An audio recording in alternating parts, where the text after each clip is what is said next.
Olá, amigos! Estamos aqui de volta. Nós é o De Chapa. O De Chapa que tem aí as parcerias, né? Como sempre, a gente começa falando dessas grandes parcerias que nós temos. E mais uma vez quero falar para vocês aqui da parceria que nós temos aqui, que é exatamente a D3 Educacional, uma editora que está aí para publicar os seus livros. Nos procure, que a gente publica. Temos também o futebol e a geopolítica, exatamente aí. E muita coisa, né?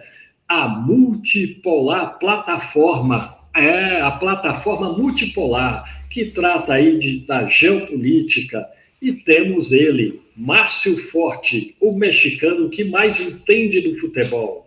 Eu, Naidson Pires e Márcio Forte, estamos hoje para analisar o que vai acontecer com o Mundial. O Mundial de Clubes, Super Mundial de Clubes 2025. Quem vai passar agora para as oitavas, hein? Quem é que vai? Bom, um brasileiro nós sabemos que vai passar de qualquer maneira, né? Porque entre Botafogo e Palmeiras, um vai passar sim. Agora, quem vai passar entre Fluminense e Flamengo, aí nós vamos conversar, iniciando aí com Márcio Forte. Boa tarde, Márcio Forte. Como você está e como está o Mundial para você, Márcio Forte? Boa tarde, Naidson Pires. Hoje nós vamos abordar o Super Mundial de Clubes 2025. Vamos dar um tempo nos estados brasileiros para que nós possamos comentar o que foi a primeira fase do Mundial de Clubes, a fase de grupos, e projetar essas oitavas de final. O Mundial de Clubes está sendo muito interessante, essa interação entre equipes de diferentes continentes, confederações. Podemos ver que os clubes latino-americanos não estão assim tão longe como nós imaginávamos dos grandes potências europeias, mas ainda também é importante frisar que é muito cedo para dar uma projeção definitiva. É bom ver como vai ser o mata-mata, que é onde verdadeiramente o bicho pega. Então vamos averiguar como vai ser essas interações nas oitavas, quartas, semifinal e também na grande final. Dito isso, vamos abordar o que foi aqui todos esses grupos, para que depois, ao final, nós possamos fazer uma projeção nas oitavas e depois, consequentemente, nas quartas de final. No grupo A, que nós vimos classificar Palmeiras e Inter Miami, e ficaram pelo caminho o Porto e o Al Ahly, foi um grupo muito equilibrado, que os 4 clubes chegaram na última rodada com chances de se classificar. Então, foi um dos grupos mais equilibrados, assim, dos 8 que nós vimos. O Porto decepcionou muito. O Porto fez uma campanha muito mal também no Campeonato Português. Tanto que os jogadores foram recebidos muito mal no aeroporto de Portugal, quando eles retornaram dos Estados Unidos. Então, o Porto decepcionou profundamente. O Al Ahly tinha a chance de classificar, perdeu o pênalti no jogo inaugural desse Mundial contra o Inter Miami. Se tivesse feito, provavelmente teria se classificado junto com o Palmeiras. Então, o Al Ahly não classificou por um triz assim. Se ele vencesse o jogo, ele iria a 4 pontos e deixaria o Inter Miami também com 4. Aí teria que ver o saldo de gols, tudo. Mas o Al Ahly fez uma campanha digna até. É um clube que sempre complica, já complicou para o Palmeiras num outro Mundial de Clube, ele está sempre nessas competições. É um clube que é multicampeão no Egito e na África, então é uma espécie de um Real Madrid africano e de um América do México, porque é o maior campeão continental do Egito, tem uma torcida enorme, muita tradição e história, mas realmente foi um grupo muito equilibrado. O Palmeiras, dos brasileiros, é um dos clubes que mais deixou a desejar, embora tenha feito um bom jogo interessante contra o Porto, mas não conseguiu fazer o gol. Contra o Al Ahly teve dificuldades, até sair aquele gol contra, que deu uma tranquilidade para o Palmeiras. O Al Ahly teve que sair e abrir os espaços, e aí o Flávio Lopes conseguiu aquele contra-ataque que definiu o jogo praticamente, e depois, naquele suor, naquele tranco de barranco, quase o Palmeiras cai fora, porque o jogo do Porto e do Al Ahly estava empatado. Se o mantivesse a vitória do Inter Miami e se o Porto fizesse um gol, o Palmeiras estaria eliminado, mas o Palmeiras conseguiu reagir, empatou e se classificou, mas mesmo assim, pelos investimentos que o Palmeiras fez, trazendo muitos reforços, e pelo grupo, o Palmeiras tinha que jogar um futebol mais vistoso e não é o que nós estamos vendo há muito tempo, não só nesse Mundial de Clubes. Então, o Palmeiras tem que melhorar realmente por o que é o elenco, pelos investimentos e pelo que jogou até aqui. O Inter Miami é uma surpresa positiva, é um time que tem jogadores interessantes, o Suárez, o Messi, o Busquets no meio-campo, o Segovia, um venezuelano bom que cai pelos lados. É um futebol experiente, que tem alguns jogadores jovens muito rápidos, velozes, dinâmicos. Então é um clube que deu uma surpresa interessante, mas vai pegar na próxima fase o PSG, então realmente vai ter um adversário muito difícil que nós vamos falar depois. Agora vamos para o grupo B, entre Paris Saint-Germain, Botafogo, Atlético de Madrid e o Seattle Sounders. Foi um grupo também muito equilibrado. Embora o Seattle Sounders não somasse pontos, complicou para o Botafogo no jogo inaugural. Se tivesse mais 5 minutos, provavelmente teria empatado, aquela pressão no final do jogo.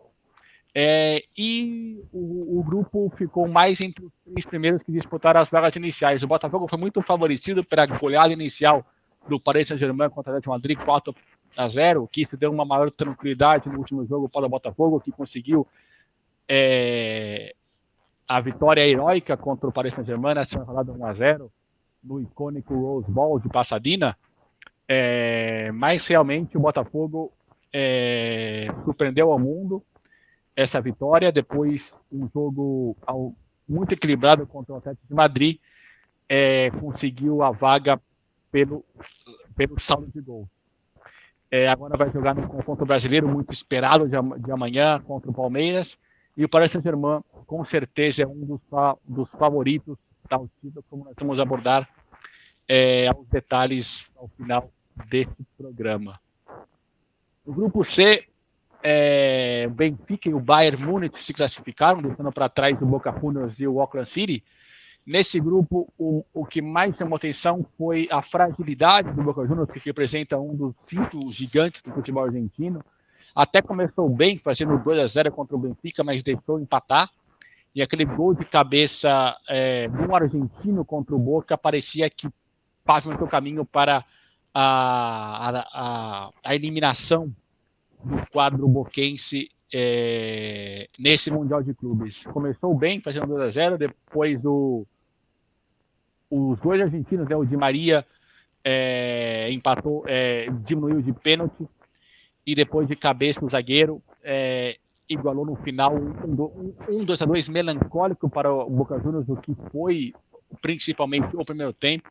Se o Boca tivesse pelo menos segurado aquela vitória, ele teria melhor sorte. Depois ele acabou perdendo para o Bayern de Munique, um jogo também que foi equilibrado, no finalzinho que o Bayern de Munique conseguiu fazer o gol da vitória, e depois lamentável que o Boca empatou com o clube semiprofissional do Auckland City, que os seus jogadores tiveram que, alguns, retirar férias, fazer acordo para ir para esse Mundial, e o Boca não conseguiu nem vencer.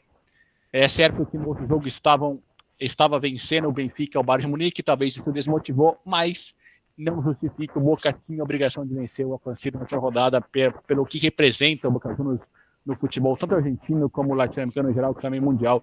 É um clube com muita expressão, história, e na verdade depois nós vamos falar sobre a decepção tanto do Boca como do River, que foram os 2 argentinos que não conseguiram classificar para a etapa de final. O Benfica fez uma primeira fase interessante, dos 2 portugueses foi o que não decepcionou. Conseguiu vencer o Auckland City facilmente, assim como o Bayern Munique, e venceu o duelo contra o europeu. Chegou precisando da vitória. O primeiro tempo o Benfica pressionou o Bayern de Munique, que poupou muitos dos seus jogadores, é certo, mas o Benfica não tinha nada com isso. Foi lá e venceu e mereceu se classificar para um jogo muito parelho contra o Chelsea, como nós vamos falar em seguida. E o Bayern Munique, como nós outros já falamos, é um dos favoritos também para conquistar essa competição. É um clube que tem muita história e tradição, é 2 vezes campeão da Copa Intercontinental, tem 2 mundiais, é o grande campeão da Alemanha, historicamente falando. Então, realmente, é um clube que não podemos ignorar, embora tenha se classificado em segundo. É um clube que vai jogar contra o Flamengo, vai ser um jogo muito parelho, alto nível, e o Bayern eu vou colocar no futuro, como você vê, como um dos favoritos. O grupo D foi um outro grupo interessante. O Flamengo classificou em primeiro, o Chelsea em segundo, o Esperance Tunis em terceiro e o Los Angeles FC em quarto, que na verdade não tinha se classificado. A FIFA retirou o León, porque o León e o Pachuca tinham o mesmo grupo de donos. E aí a CONCACAF inventou que o Los Angeles tinha que jogar um jogo contra o América do México. Não sei por que a CONCACAF colocou o Los Angeles, que é um time muito novo. E o Los Angeles FC ganhou por 2-1 na prorrogação contra o América e se classificou para esse Mundial. O Flamengo mereceu essa posição no primeiro lugar, venceu com autoridade os seus 2 primeiros jogos, Esperance e Tunis 2-0, depois o Chelsea por 3-1. É verdade que o jogo contra o Chelsea, o Flamengo saiu atrás, teve depois um pênalti polêmico não marcado para o time inglês, que poderia ser um 2-0, também perdeu algumas oportunidades do Chelsea que poderia ter sepultado o jogo. Não obstante, não conseguiu efetuar esse gol, e o Flamengo veio para o seu tempo com muita determinação e conseguiu 3 anotações para vencer o clube inglês e pavimentar o caminho para a primeira colocação no grupo. O Chelsea conseguiu se classificar, venceu os 2 jogos contra o Esperance Tunis e o Los Angeles FC. Não teve muita dificuldade, embora o Esperance de Tunis é um clube muito grande, com muita história e tradição, mas não foi suficiente para conseguir surpreender os dois favoritos, que eram realmente o Chelsea e o Flamengo, também pela tradição histórica e pelo investimento que tem essas 2 grandes agremiações, o Flamengo e o Chelsea. Vamos para o grupo E, que foi também um dos grupos mais equilibrados do grupo E, principalmente entre as 3 lugares primeiros, que foi o Internacional de Milano, Monterrey de México, River de Argentina, que disputaram as 3 primeiras vagas. O Urawa Reds, embora não tenha feito nenhum ponto, foi um clube que deu trabalho para a Inter de Milão e para o River Plate.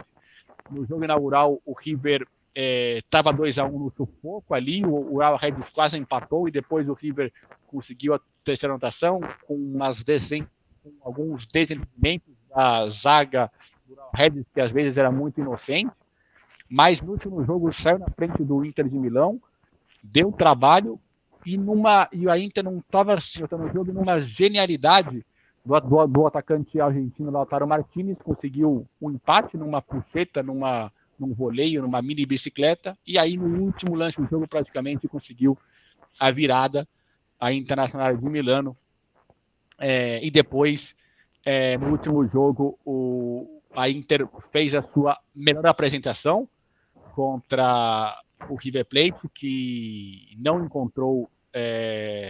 se encontrou no jogo, foi totalmente dominado pelo clube italiano, e com a goleada magnífica do Monterrey contra o Real Reds, um 4-0, que poderia ser 6 ou 7, embora o Real Reds tenha tido alguma oportunidade no primeiro tempo, mas o Monterrey dominou amplamente o jogo, fez 3-0 nos 40 primeiros minutos de jogo. O Monterrey merecidamente conquistou a segunda lugar do grupo E. Embora no jogo inaugural o Monterrey também tenha feito um jogo muito interessante contra a Inter de Milano, foi 1-1, mas no final uma falta do Canales, o Monterrey na trave, quase vem o jogo por 2-1. Então o Monterrey, que vai jogar contra o Borussia Dortmund, vai ser um jogo muito equilibrado, muito interessante na sua oitava de final. No grupo F nós temos o Borussia Dortmund, o Fluminense, Mamelodi Sundowns e o Sun Hyundai. Foi outro grupo também muito equilibrado. E assim como o Urawa Reds, o Sun, que não fez ponto, mas também deixou boa impressão, assim como, por exemplo, o Seattle Sounders, e depois no outro grupo que nós vamos ver também, o Pachuca também não pontuou, mas fez algumas apresentações resgatáveis.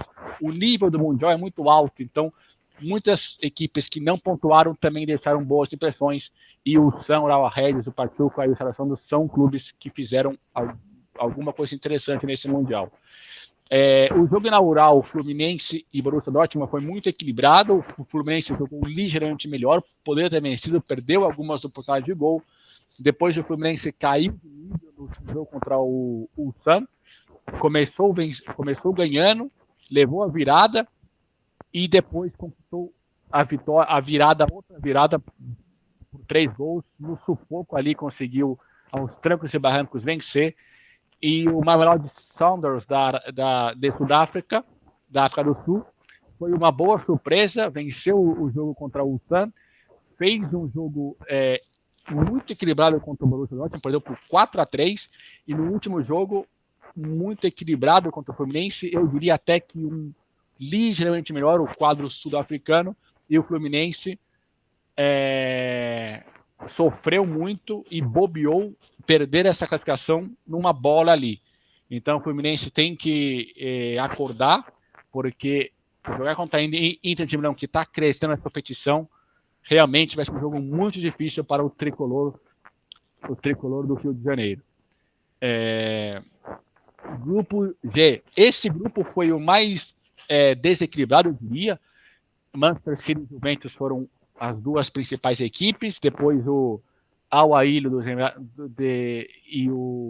Emiratos Árabes Unidos e o Wada de Marruecos, que é um dos dois grandes do futebol marroquino, o outro é o Raja Casablanca. Os dois clubes europeus passearam nesse grupo, teve muitas goleadas, embora no jogo inaugural o Manchester City e o Wada Casablanca foi um pouquinho mais equilibrado, o Al Casablanca perdeu algumas oportunidades de gol, mas nesses confrontos contra grandes clubes europeus, realmente você tem que marcar gol. Se você perde, o outro clube não vai bobear. E foi isso que aconteceu. O Manchester City venceu por 2-0 e praticamente faz o seu caminho para a sua classificação. O Juventus já goleou o jogo inaugural por 5-0. E eu colocaria também o Manchester City como um dos grandes favoritos a conquistar esse título por o que está jogando e pelo seu elenco que tem. O grupo H foi outro grupo muito equilibrado entre Real Madrid, Al-Hilal, Salzburg de Áustria e Pachuca de México. O jogo inaugural entre Salzburg e Pachuca foi muito equilibrado. O Pachuca merecia uma melhor sorte, pelo menos um empate, mas no final acabou levando um gol de cabeça do Salzburg, que praticamente decretou a desclassificação do clube mexicano, porque depois iria jogar contra o Real Madrid. Nesse jogo contra o Real Madrid, o Pachuca teve uma certa peculiaridade. O Real Madrid começou com o jogador expulso aos 6 minutos de jogo e o Courtois começou a pegar tudo, 2 ou 3 grandes intervenções do guarda-meta belga do clube espanhol, e o Pachuca logo em seguida levou 2 gols que praticamente sepultou a vitória do clube madrilista. E o Al-Hilal foi uma grata surpresa, empatou contra o gigante espanhol na primeira rodada 1-1. O Real Madrid perdeu um pênalti no final, nessa partida. E depois o Al-Hilal empatou com o Salzburg em 0-0 e venceu o Pachuca merecidamente. Um Pachuca já sem grandes pretensões, porque já estava eliminado. E o clube saudita, que tem bons jogadores experientes da seleção nacional. O volante, que é muito bom, Cano. O atacante, que fez o gol contra a Argentina no Mundial de 2022 no Catar. Então é um clube que vai fazer um jogo contra o Manchester City. É um franco-atirador, mas deu uma grande pressão nessa primeira fase, assim como, por exemplo, o Monterrey e outras equipes que deram boas impressões. O Pachuca também, mesmo que tenha ficado com 0 pontos, mas no jogo inaugural merecia a melhor sorte contra o clube austríaco, e contra o Real Madrid, se não fosse o grande goleiro belga Courtois, poderia complicar realmente para o clube espanhol, mas o elenco do Real Madrid, mesmo com um a menos, pesou. E como eu falei antes, nesses jogos contra os grandes europeus, se você desperdiça oportunidades, cedo ou mais tarde você vai acabar levando. É necessário não perdonar, e o Pachuca perdonou e acabou perdendo o jogo e a sua classificação, porque já tinha perdido um jogo que não poderia perder contra o clube austríaco. Dito isso, vamos para as projeções para as oitavas de final. Nós temos aqui o chaveamento, Palmeiras e Botafogo, e assim sucessivamente. Mas antes, o que você aponta para esse Mundial, Dodge, nessa fase inaugural? Como você fez aí uma análise completa, né, dos grupos até aqui, né, nessa fase de grupos, Eu não vou me atentar muito a essa análise, porque eu acho que sua análise deu conta aí de uma boa informação de todos os clubes, né? Os 32 aí que estão participando desse Mundial. Agora, a meu ver, assim, vendo os jogos nessa fase de grupo, o que me chamou muita atenção foi os clubes europeus. E aí tem algumas questões para ser analisada, a gente vai saber isso mais adiante no próprio Mundial, que é a questão do fim de temporada deles. Praticamente esses jogadores estariam de férias se não fosse esse Mundial. Então a gente não sabe ainda se na fase de grupos eles deram tudo o que tinham para dar. Creio que não deram, por conta daquilo que a gente vê ao longo do ano na temporada europeia, o quanto esses clubes, esses grandes clubes europeus jogam bola, né?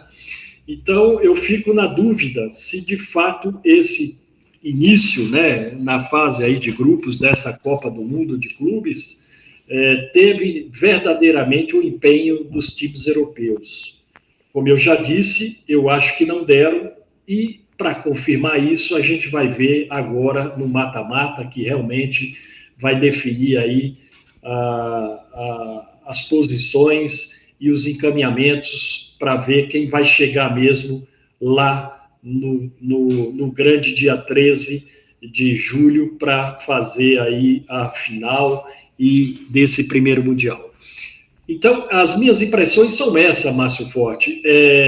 Quanto aos clubes brasileiros, me chamou a atenção o empenho desses clubes, com exceção, sim, do Palmeiras. O Palmeiras, me parece que nessa renovação chegou muitos jogadores, ainda não fez aí um time, né? O Abel não conseguiu ainda montar um time desses jogadores. Ele tem dificuldades aqui no Brasil, não seria diferente, ele também teria diferente no Mundial, como de fato vem acontecendo, né? Ele está montando o time em plena temporada. Isso traz algumas consequências, e uma delas é exatamente o time desencontrar e não jogar bem enquanto não acha esse time, enquanto não acha o jeito de jogar.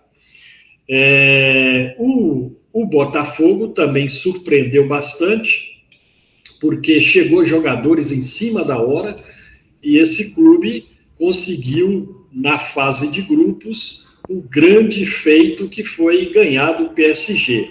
Mas esse ganhar do PSG ficou ali aquele Botafogo encurralado, o PSG indo para cima o jogo praticamente inteiro, e o Botafogo vivendo de contra-ataques, e num desses contra-ataques conseguiu fazer o gol e conseguiu fechar a defesa, lutar bastante e não tomar esse gol que parecia ser iminente do PSG. O empate poderia chegar a qualquer hora e até mesmo a virada. Isso não aconteceu, acabou ficando um grande feito. Mas se a gente analisar a sequência dos jogos do Botafogo na própria fase de grupo, a gente vê que a estreia não foi grande coisa, né? Quase que o outro time empata mesmo, como você falou bem aí, Márcio Forte. E o jogo contra o Atlético Real Madrid, o Botafogo foi com a mesma tática que enfrentou o PSG, e essa tática, até um certo momento, parecia que ia acontecer novamente ali o 0-0, ou talvez uma escapada do Botafogo e ganhar também o jogo, mas isso não aconteceu. Pelo contrário, o Atlético acabou fazendo o gol e desmoronou toda essa retranca, né, esse esquema retrancado do Botafogo, porque para o futebol, perder de 1, perder de 2, 3, 4, né, quando um time joga fechado, não representa muito. Ou seja, ficou essa situação. A boa impressão me chamou o Flamengo. O Flamengo tem jogadores com muita experiência também no futebol europeu. O Flamengo tem um técnico que conhece bastante o futebol europeu, jogou lá muito tempo, nos grandes clubes. Está se fazendo aí um treinador me parece que vai ter um grande feito esse treinador do Botafogo, porque vem jogando cada vez melhor esse Flamengo. Diante do Chelsea, ele conseguiu fazer um jogo muito interessante, saiu perdendo, o que é muito difícil, qualquer clube no mundo sair perdendo para um time europeu e conseguir o empate e a virada. Isso é um feito extraordinário do Flamengo. Fala-se muito do Botafogo, claro, o Botafogo pegou um time muito mais difícil, é o campeão atual da Champions League, né? Então, tem esse detalhe, mas o Flamengo também enfrentou um grande time europeu e conseguiu, de virada, uma grande vitória. Me parece o time que está mais preparado para a sequência do campeonato, embora nós temos aí uma dificuldade que é aquilo que eu disse lá atrás sobre o desempenho dos times europeus, se agora vai mudar ou vai continuar da mesma forma. O Fluminense conseguiu um bom resultado, né, diante do time alemão, mas depois o Fluminense teve dificuldades, mas conseguiu aí a classificação, e essa classificação chamou atenção, não é isso? Bom, desses 4 aí, é mais ou menos por aí. Daqui para frente, nós temos o Botafogo para enfrentar o Palmeiras, aí um deles passa, nós vamos discutir isso aí mais à frente, agora na fase aí das oitavas, e vamos ver, Márcio Forte, mas me parece que o Flamengo é o time mais preparado dos brasileiros. Porém, o Flamengo pega um Bayern, que não é fácil. Esse Bayern de Munique é um time muito bom, um time decisivo, e aí o Flamengo vai ter aí um grande enfrentamento para poder conseguir passar por esse clube alemão, que não vai ser fácil.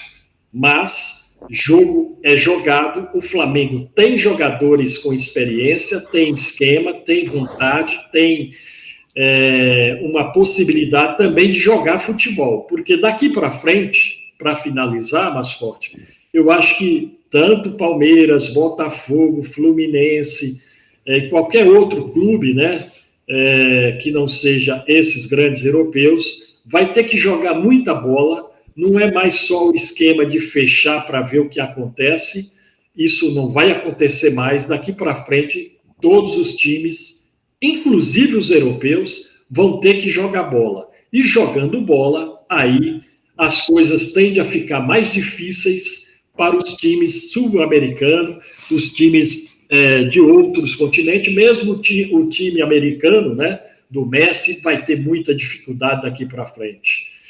Isso porque nós estamos falando dos clubes europeus, os clubes que têm maior investimento, tem os grandes jogadores de todos os continentes, não é? Então, isso tudo somado, fica muito difícil enfrentar esses clubes, Márcio Forte. Então, meu parecer inicial é esse aí.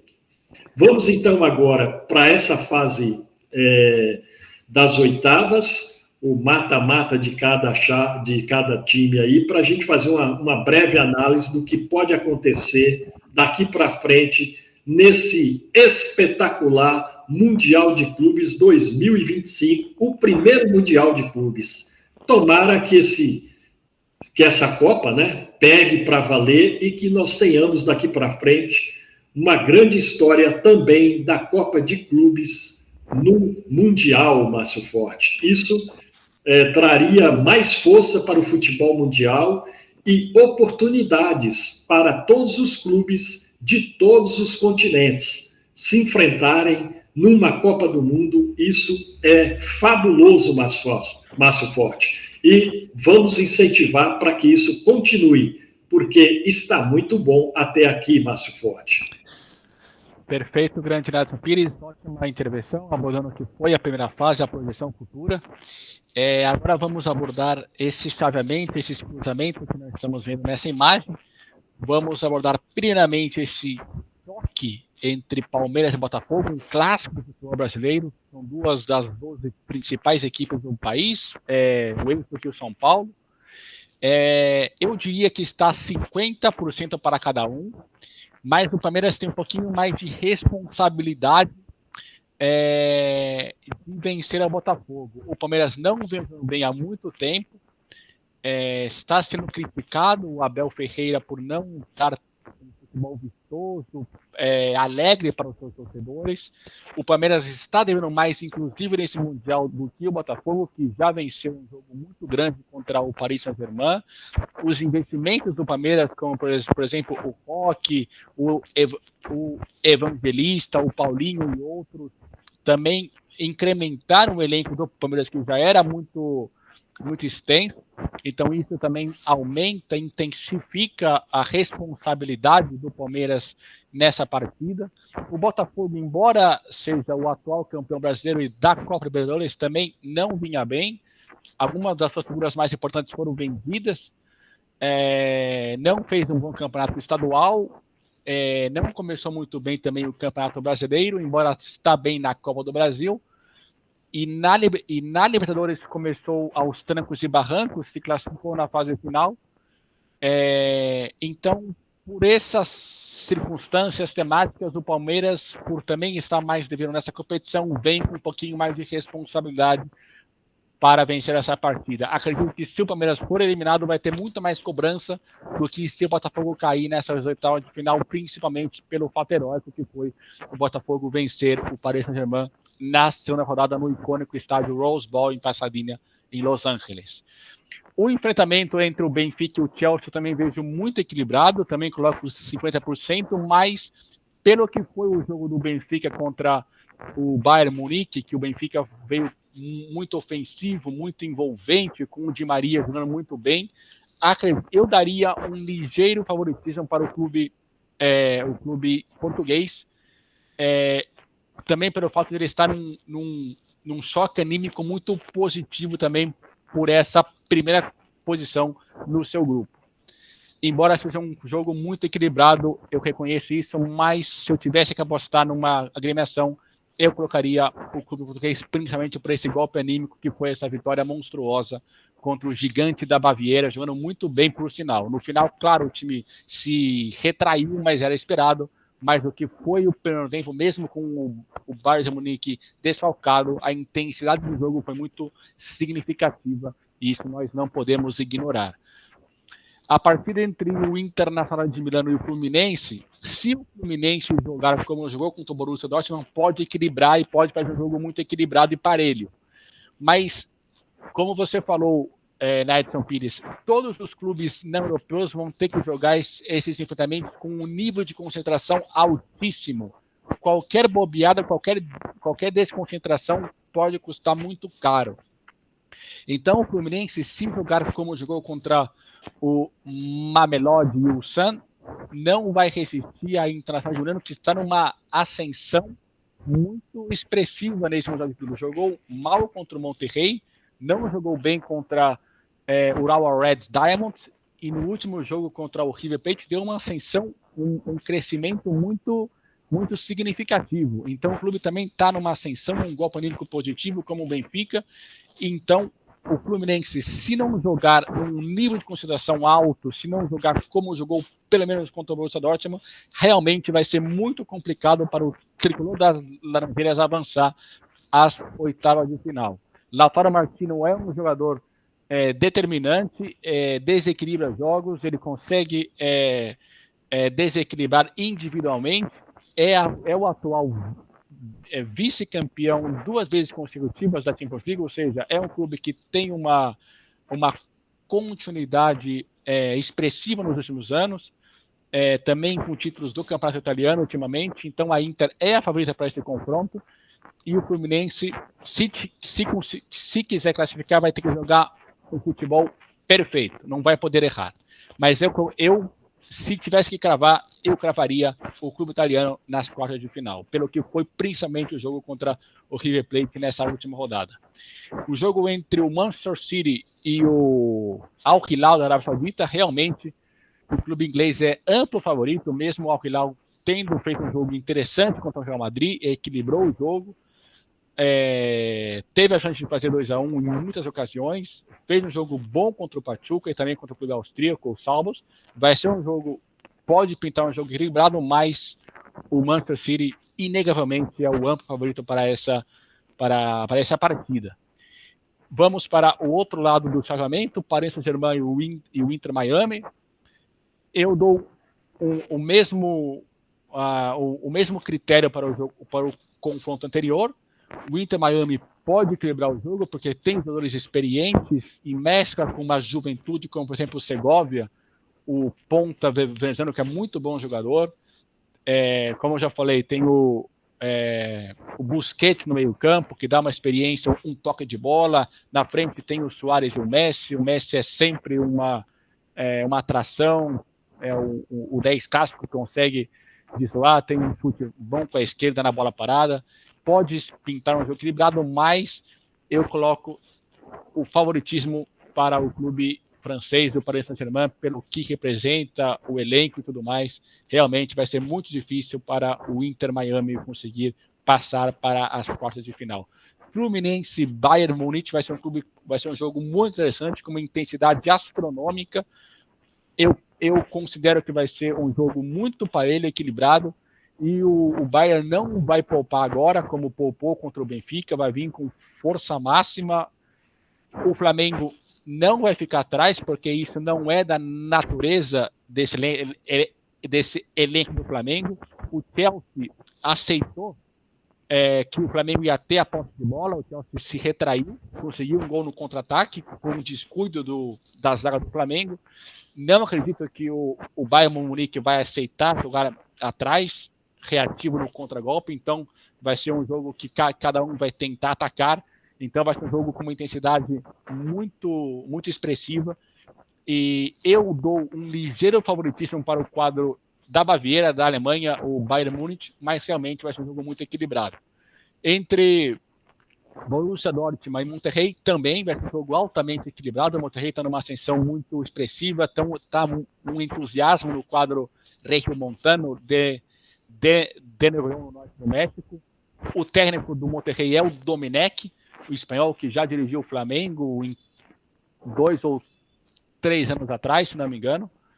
É um elenco muito expressivo no México, contratou o zagueiro espanhol Ramos, que era do Real Madrid antigamente, conquistou várias Champions League com o quadro merengue. Tem o Tecito Corona no ataque, tem o Berterame, o goleiro Assada, que era do Boca Juniors, ou seja, é um elenco muito expressivo. A Aguirre na lateral esquerda. Então, Monterrey vai fazer um jogo parelho contra o Borussia Dortmund, acredito, pelo que foi esses dois clubes ao longo dessa competição. O Borussia Dortmund teve complicações contra o Fluminense e contra o Mamelodi Sundowns. Então, eu espero um jogo muito equilibrado. Eu dou 50% para esse jogo entre o Borussia Dortmund e o Monterrey. O último jogo também eu vejo muito equilibrado entre Real Madrid e a Juventus. Mas eu vejo um ligeiro favoritismo para o quadro merengue do Real Madrid. Acredito que o Real Madrid quer vencer essa competição, assim como todas as grandes equipes, mas pelo que representa o Real Madrid para o mundo, por ser o primeiro super campeonato mundial de clubes, uma equipe que se intitula o maior clube do mundo, ele vai querer conquistar o primeiro o super mundial de clubes da FIFA. Então eu dou um ligeiro favorito para o clube merengue, embora reconheça que vai ser um jogo de grandes clubes europeus, como a Juventus, é o maior da Itália, a maior torcida, está fazendo grandes competições na UEFA e também nesse Mundial. Então vai ser um jogo equilibrado, mas eu dou um ligeiro favoritismo para o quadro espanhol. Então aqui, projetando, eu colocaria o Palmeiras e Botafogo. É muito equilibrado, mas se tiver que eu vou colocar talvez o Palmeiras e Benfica, Internacional e Manchester City, e do outro lado, Paris Saint-Germain e Bayern Munique, e Monterrey contra Real Madrid. E apenas para fechar, de todos esses clubes, os 5 para mim favoritos ao título são: eu colocaria Manchester City, Paris Saint-Germain, Bayern Munique, Real Madrid e Internacional de Milano. São os 5 mais fortes que eu vi até aqui em toda esta competição. Muito bem, Márcio Forte. Realmente fez aí uma boa análise do que pode acontecer. Está aí as chaves, né?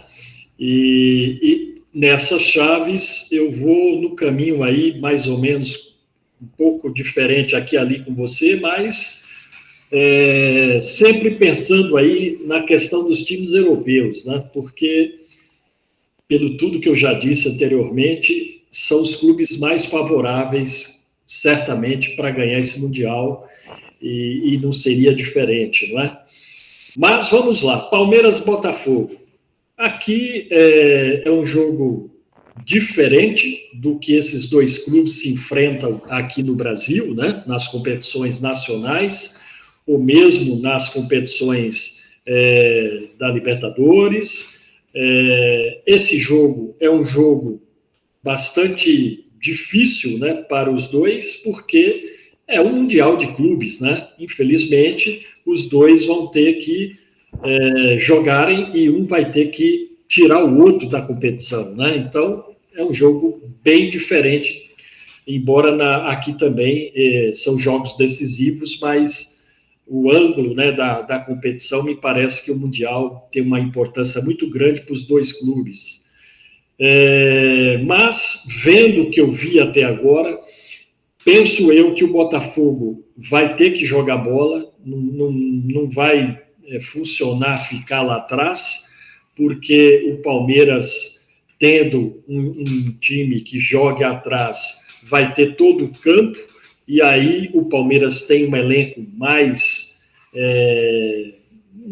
qualificado, né? Tem bons reservas, né? Então, uma bola, se o Botafogo jogar desse jeito, é provável que o Palmeiras consiga o gol e consiga passar. Se o Botafogo ir para o jogo, que eu acredito que vá, até porque é dois clubes brasileiros, né? O Botafogo necessariamente conhece o Palmeiras, então a tendência é que ele também vai jogar bola. O jogo tende a ser muito equilibrado, isso é uma verdade. Mas o Palmeiras tem um elenco maior, um calor e tudo que envolve essa competição, e mesmo a resposta que o Palmeiras está devendo aos seus torcedores, me parece que o Palmeiras vai ter nesse jogo um outro perfil, e é provável que o Palmeiras consiga ganhar do Botafogo e ele, Palmeiras, passar para as oitavas. Benfica e Chelsea, a gente não sabe ao que veio o Chelsea, né? Se ele continuar jogando com aquela tranquilidade que jogou com o Flamengo, com o toque de bola, aí o Benfica tende a ganhar o jogo, porque o Benfica está bem empenhado nesse Mundial. Então, resta saber como é que vai vir o Chelsea, né? Mas a tendência, de fato, é o Benfica passar. O Inter e o Fluminense. Aqui são dois clubes completamente diferentes, né? O Fluminense é um clube dos brasileiros o que menos tem investimento, e a Inter tem muito investimento, né? Então há uma disparidade aqui muito grande. Se essa Inter jogar bola do jeito que sabe jogar, com esses jogadores que tem, me parece que vai ser muito difícil para o Fluminense. Vai ser mais aquele jogo que o Fluminense novamente vai ter que ser o herói, batalhar bastante e, quem sabe, jogar por uma bola e conseguir passar, mas é muito difícil. Entre o City e o Al-Hilal, eu acho aqui que não tem muito o que discutir, né? O City é o grande favorito, embora o Al-Hilal tenha aí esforçado bastante nesse Mundial, tenha apresentado, como você me falou, mais forte, um bom jogo, um bom futebol, mas diante do City fica muito difícil, não só para o Al-Hilal, mas qualquer outro clube, e mesmo os europeus, né? Então, a tendência é o City passar. PSG, Inter, Miami, você falou bem do Inter Miami, realmente ele mostrou ser um clube bem organizado, taticamente, é um clube que tem realmente os jovens e tem a experiência, e tem nessa experiência os grandes jogadores, como o Messi e o Suárez, né? Mas nós temos um Messi que está visivelmente em final de carreira, o Suárez nem se fala, né? Ele tem dificuldades físicas, o PSG muito mais vigoroso, muito mais entrosado, tem que mostrar ao que veio nesse Mundial, ele tem que defender o título que ele acabou de conquistar, que é um grande título, né, europeu. Então, penso eu que aqui o PSG vai jogar como PSG e a tendência é o PSG passar. A incógnita, né, é Flamengo e Bayern, né, de Miami. Porque é aquilo que eu disse, né? O Flamengo tem também jogadores experientes que jogou na Europa, que tem boas condições. Não sei se é suficiente, né, para enfrentar esse Bayern, né? Porque se o Bayern jogar para valer, aí o Bayern é mais time nesse momento do que o Flamengo. Mesmo o Flamengo tendo esses jogadores com essas experiências, mas ainda faltam algumas posições que o Bayern tem com mais possibilidades do que o time do Flamengo. Então, creio eu que aqui a tendência é passar o Bayern, né, de Miami. Para mim, não será surpresa também se o Flamengo passar por tudo que eu venho dizendo do Flamengo, né? Mas a tendência aqui é o Bayern. Real Madrid e Juventus é um clássico europeu. O Juventus não vem muito bem nessa Copa. O Real Madrid também não. Os dois times tiveram dificuldades e agora o Real Madrid parece que vai passar por uma transição, já mudou de treinador. Então, é um jogo equilibrado por essa circunstância. Mas o Real Madrid, pela história e pelo time que tem uma tendência a superar o Juventus nesse jogo. Borussia e Monterrey. Grande jogo esse, porque, como você disse, né, e você conhece muito bem o Monterrey, o Borussia não apresentou até agora um grande futebol nesse Mundial, vai ter que apresentar muita bola, muito futebol, aquele Borussia que a gente conhece, para poder passar pelo Monterrey. É o único time mexicano nessa fase e, com certeza, os mexicanos vão estar unidos para que isso ocorra, né? Passar o Borussia. Um jogo que eu diria equilibrado, mas forte. Então, a tendência que eu coloco é essa aí. E, terminando aqui essa análise, eu começo dizendo agora, perguntando para você aqui, para a gente ter uma opinião mais fechada aqui. Palmeiras, Botafogo mais forte. Quem você acha que passa? Eu acho que passa o Palmeiras no pênalti. Muito bem, eu também acho que passa o Palmeiras. Benfica e Chelsea. Benfica e Chelsea, eu vou colocar 2-1 para o Benfica. Eu também creio que o Benfica consegue passar aqui. Inter e Fluminense. Inter e Fluminense, embora eu gostaria que passasse os brasileiros, mas eu acho que vai dar Internacional de Milano 3-1. Eu também acho aqui que não tem muito o que discutir, vai ser Inter mesmo. Não tem muito, né? City e Al Hilal. 3-0 para o Manchester City. Eu também acho que é ele, não tem outro jeito. PSG, Inter, Miami. Eu vou colocar 3-1 para o Paris Saint-Germain. Vamos dar um gol para o clube do Messi. Pode ser que o Messi ou o Suárez façam um gol, né? Então, eu também acho que vai dar PSG. Flamengo e Bayern. Esse jogo vai ser um jogão, alta intensidade. Eu vou colocar 2-2 e o Bayern Munique ganha nos pênaltis. Eu vou ser diferente de você. Se der empate nos pênaltis, o Flamengo passa o Bayern. Então, é um jogo que eu acho que vai para os pênaltis e passa o Flamengo nos pênaltis. Estou sendo bem brasileiro aqui, né? É que eu estou pensando no Neuer, e ele é um bom pegador de pênaltis. Sem dúvida, sem dúvida. Mas o Flamengo tem bons cobradores de pênalti, né? Verdade. O Bayern também tem, né? Então isso aí é fato, né? Mas no jogo em si, durante os 90 minutos da Bayern, no meu modo de ver aqui eu vou ficar meio naquela, né? Durante os 90 minutos da Bayern, se o Flamengo conseguir levar o empate para a prorrogação e passar pela prorrogação dentro desse empate, nos pênaltis da Flamengo. Mas até lá, o Flamengo vai ter que jogar muita bola para que isso ocorra. Real Madrid e Juventus. Real Madrid e Juventus, eu vou ficar com Real Madrid 2-0. Aqui também, embora os dois clubes estejam passando aí uma fase de transição, deve movimentar bastante essa janela aí para esses dois clubes, não só para eles, mas os outros também, porque estão sempre se fortalecendo, né? Eu fico com o Real Madrid. Borussia e Monterrey, mais forte. Borussia e Monterrey, eu vou colocar talvez 1-1, e na prorrogação o Monterrey faz um golzinho, 2-1 para o Monterrey. É a única chance aí do Monterrey diante do Borussia, né? Levar o jogo para a prorrogação, porque aí tem a questão do cansaço físico, tem o calor, a temperatura nesse mês lá não é fácil, né? É o pleno verão americano, né? Então tudo pode acontecer, inclusive tempestade em algum desses jogos. Sim. E o jogo, e como a gente viu na fase de grupo, né? Os jogos têm que parar.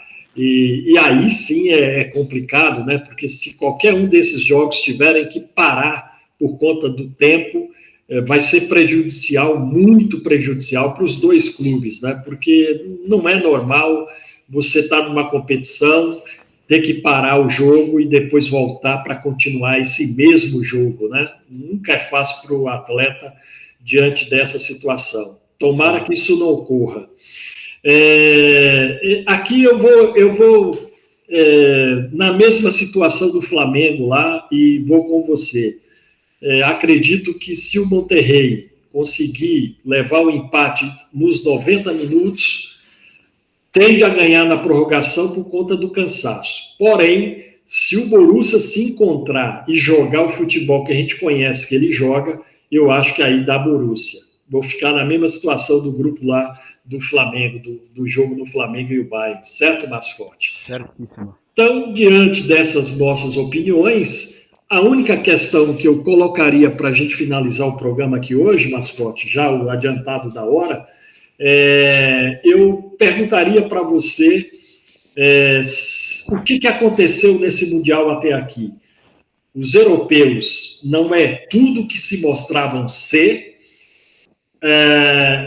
aquela história que a gente sempre falava, né, que lá se joga outro futebol, é um esporte diferente, ou os clubes dos outros continentes também têm bola para enfrentar esses europeus, ou é mesmo a questão de fim de temporada para esses clubes, o que eles queriam mesmo era estar de férias, enfim, qual a distância mais forte dos clubes europeus para os outros clubes que enfrentaram nesse Mundial de Clubes até aqui? Como você vê isso, esse debate que está no calor aí de toda a mídia esportiva mundial, mais forte? Bom, acredito que seja um pouco uma mescla desses elementos que você falou. Eles estão no final da temporada, alguns gostariam de estar de férias, o calor também joga um papel importante nessa equação. Além do que os clubes brasileiros eles estão muito concentrados, o nível de proteção está elevadíssimo. Para os brasileiros é realmente a grande prova futebolística. Então, esses elementos mesclados tendem a nivelar um pouco esses enfrentamentos que, ao menos em teoria, seria muito mais favorável para os grandes clubes europeus.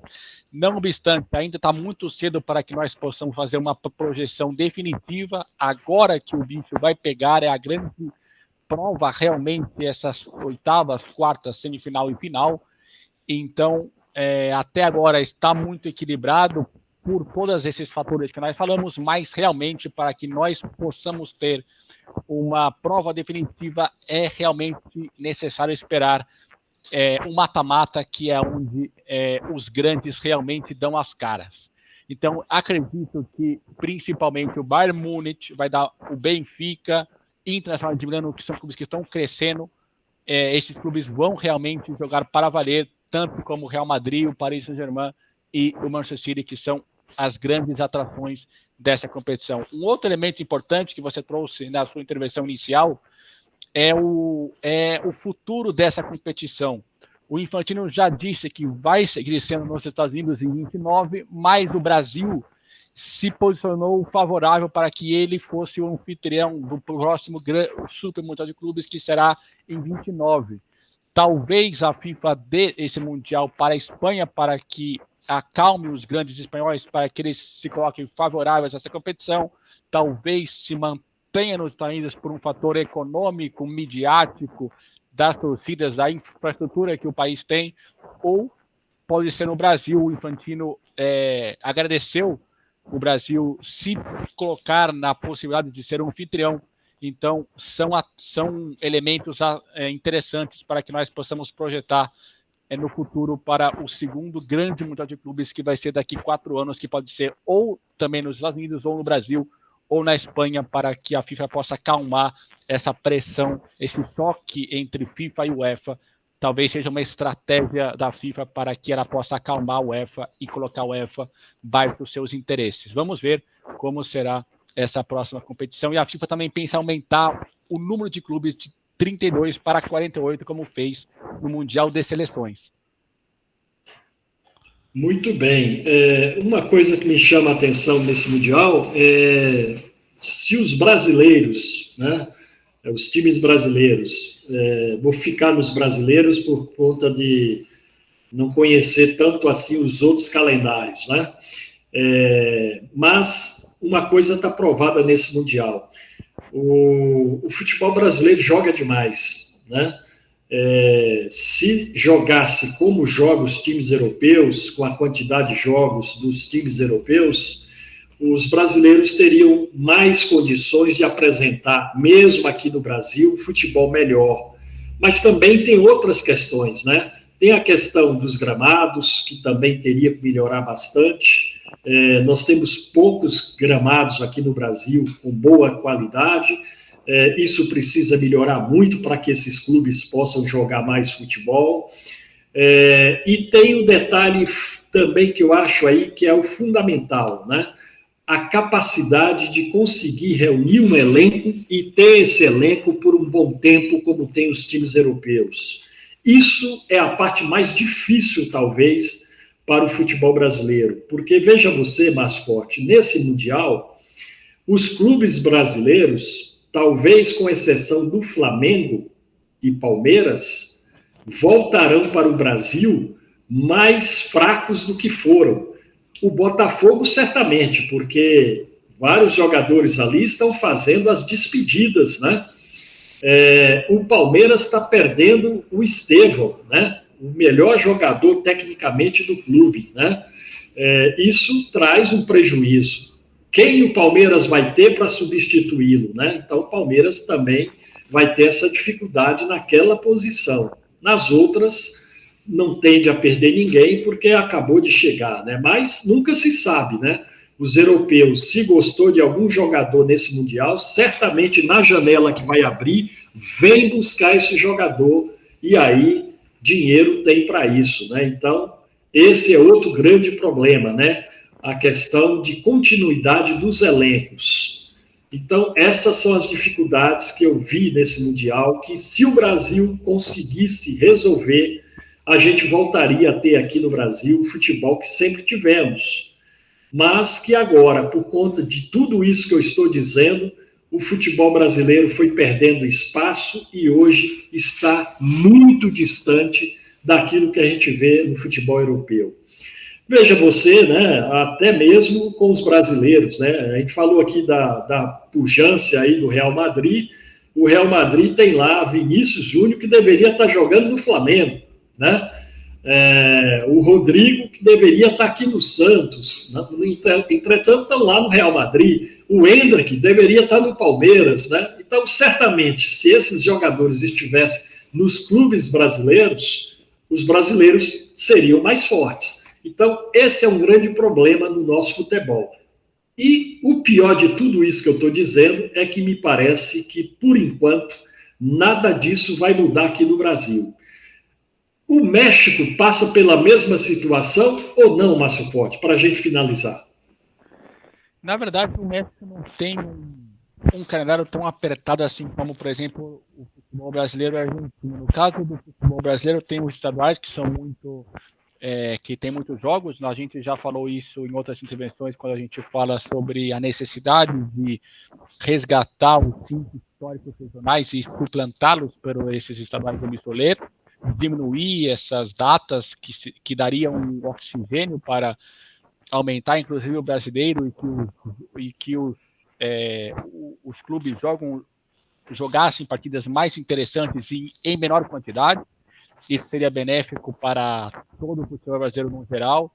O futebol mexicano acaba que não tendo, porque além de não ter os estaduais, são apenas 18 clubes, são 17 rodadas no clausura, mais 17 rodadas no apertura, e tem as quartas de final, semifinal e final, ou seja, apenas 10 equipes se classificam, 8 vão direto, os outros vão para a repescagem vão para o mata-mata, quarta, semifinal e final, ou seja, não é uma grande quantidade de jogos.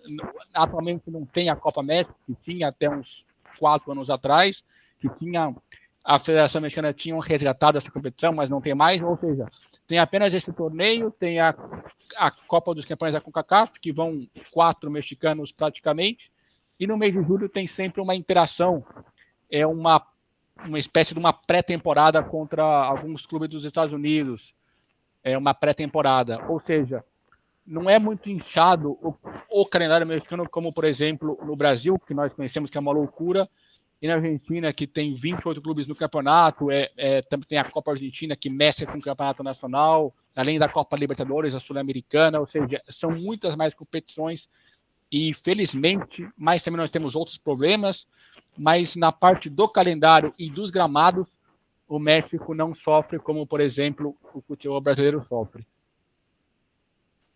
Perfeito. Teríamos muito mais para falar desse Mundial, mas vamos ter outros programas, outras oportunidades para dessecar mais ainda tudo isso que está acontecendo nesse Mundial e projetar aí os futuros mundiais que possam acontecer. Por enquanto, eu fico por aqui. Você, Márcio Forte, tem mais algo a dizer nesse programa ou você também está encerrando por aqui? Bom, o que temos para dizer é que vamos desfrutar amanhã desses 2 grandes jogos, que vão ser jogões, Palmeiras e Botafogo, talvez um dos mais importantes duelos entre essas duas equipes nesse século. Não podemos esquecer do que foi o duelo tanto na Copa Libertadores como os últimos duelos do Brasileiro, que foram os 2 últimos campeões. Então também foram jogos importantes, mas esse também promete ser um jogo elétrico, inesquecível e histórico. Então vamos acompanhar amanhã e vamos voltar futuramente para mais abordar o Mundial de Clubes, para que depois nós possamos retomar os respectivos estados do futebol brasileiro. É isso aí. Muito obrigado a todos, foi uma grande interação e vamos sempre enaltecer a nossa essência futebolística tradicional. Viva o futebol latino-americano, brasileiro e mexicano.